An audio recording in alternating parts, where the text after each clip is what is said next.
Olá, sabe? As regras que mandaram na economia global nas últimas décadas estão mudando, e está acontecendo agora, na nossa frente. Uma nova ordem está surgindo, e bem no centro disso tudo, tem uma disputa ferrenha pelo controle das matérias-primas mais importantes do século XXI. Bora entender isso melhor? Para a gente ter uma noção do tamanho do que está em jogo, essa citação aqui é perfeita. A gente não está falando de um sobe e desce normal do mercado, não. O que a gente está vendo é uma reconfiguração histórica, uma transferência de poder que vai definir as próximas gerações. Os analistas e até criaram um nome para esse momento: policrise. A ideia é que a gente não está lidando com uma crise só, mas com várias ao mesmo tempo. Crise geopolítica, econômica, de saúde, e uma vai alimentando a outra, sabe? Isso cria um cenário de incerteza que a gente nunca viu antes. E para navegar nessa tal de policrise, o tabuleiro do mundo se dividiu em dois grandes times. De um lado, as potências de sempre. Do outro, um bloco de nações que estão crescendo e redesenhando o mapa da economia mundial. Ok, vamos ver quem são os jogadores. O G7, que nasceu lá nos anos 70, junta as economias mais ricas do Ocidente. Já os BRICS surgiram em 2009 para unir as grandes economias emergentes. E, recentemente eles cresceram, viraram BRICS+, o coração do que a gente chama de Sul Global. E é aqui que os números começam a contar uma história impressionante.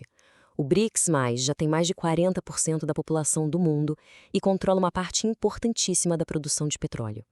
Mas o dado que mais chama a atenção é a diferença entre o PIB nominal e o PIB por paridade de poder de compra, o tal do PPC. E esse gráfico aqui, nossa, ele deixa tudo muito claro. Quando a gente ajusta o PIB pelo custo de vida de cada lugar, ou seja, a tal da paridade de poder de compra, o bloco BRICS+, já tem uma fatia maior da economia global que o G7. Essa virada que aconteceu lá em 2018 foi um marco silencioso, mas gigante, nessa mudança de poder no mundo. Uma das principais estratégias do BRICS+, para se fortalecer, é a desdolarização.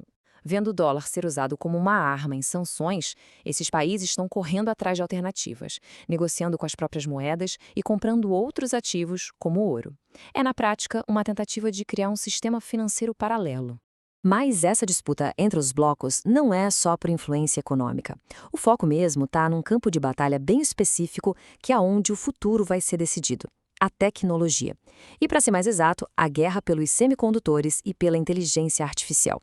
Pensa nos semicondutores como se fossem o petróleo do século XXI. Eles são uma base de absolutamente tudo, desde o nosso celular até sistemas de defesa e, o principal, a inteligência artificial. Quem dominar a produção de chips vai ter a chave da economia e do poder militar do futuro. Simples assim. Essa tensão toda entre os Estados Unidos e a China lembra um conceito antigo da história: a armadilha de Tucídides. Um historiador grego percebeu que, quando uma potência que está crescendo desafia a que já está no topo, o conflito é quase certo. Hoje, a China seria Atenas e os USA Esparta. A grande dúvida é se a história vai se repetir. A linha de produção de um chip é global e muito, mas muito complexa. Pensa só. Os Estados Unidos dominam o design, que é o cérebro da coisa toda. A fabricação dos chips mais modernos está concentrada em Taiwan, que é um ponto super sensível no mapa. E a China, mesmo correndo por fora, está avançando muito na etapa final. Cada um desses passos é um ponto estratégico que pode ser usado nessa briga. E por que essa briga pelos chips é tão séria? Porque eles são o combustível da inteligência artificial. A PwC calcula que a IA pode adicionar, olha só, quase 16 trilhões de dólares à economia do mundo até 2030. É um prêmio gigante demais para qualquer um deixar passar. Se a gente olhar só para o dinheiro que as empresas investem em IA, os Estados Unidos ainda estão muito na frente. Mas, sabe, esses números não contam a história toda. A China está avançando em outra frente, na aplicação industrial. É o país que mais instala robôs em fábricas no mundo e está diminuindo cada vez mais rápido a diferença na qualidade dos seus modelos de IA. Essa rivalidade pela tecnologia está causando um efeito dominó na economia global inteira. O mapa do comércio mundial está sendo redesenhado e as regras que valiam 10 anos atrás, elas simplesmente não valem mais. A lógica por trás das cadeias de produção mudou completamente.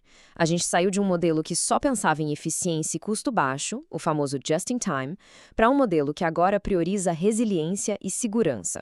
A guerra dos chips mostra isso. Os Estados Unidos preferem pagar mais caro para garantir que a China não tenha acesso à tecnologia de ponta. Ou seja, produzir onde é mais barato deu lugar a produzir onde é mais seguro. Então, como que a gente navega nesse mundo novo? O analista Marcos Trojo deu uma ideia interessante. Ele propôs um novo significado para a sigla ESG.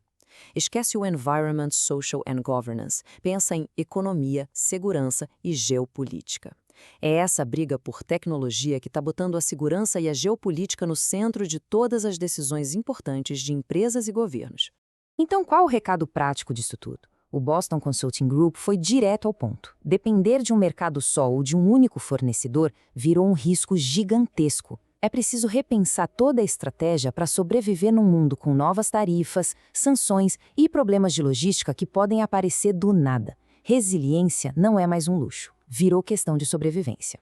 Bom, chegando aqui no final, fica claro que a gente está num momento de virada. Aquele mundo que a gente conhecia de integração total está dando lugar para uma realidade nova, bem mais complexa e dividida.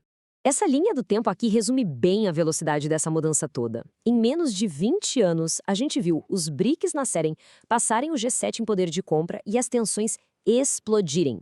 E o futuro indica que essa tendência de crescimento de países como a Índia só vai acelerar. Então, para resumir, o ponto crucial é este. O motor da globalização mudou. Aquela busca incansável por eficiência foi trocada pela busca por segurança. A gente está entrando na era dos blocos, das cadeias de produção regionais e de uma competição que vai muito além da grana. E tudo isso nos deixa com uma pergunta fundamental para o futuro. Essa fragmentação toda, com cada bloco desenvolvendo suas próprias tecnologias, vai criar uma competição que acelera a inovação? Ou será que o contrário vai acontecer e a falta de colaboração vai acabar freando o progresso de todo mundo? A resposta para essa pergunta vai definir o nosso futuro.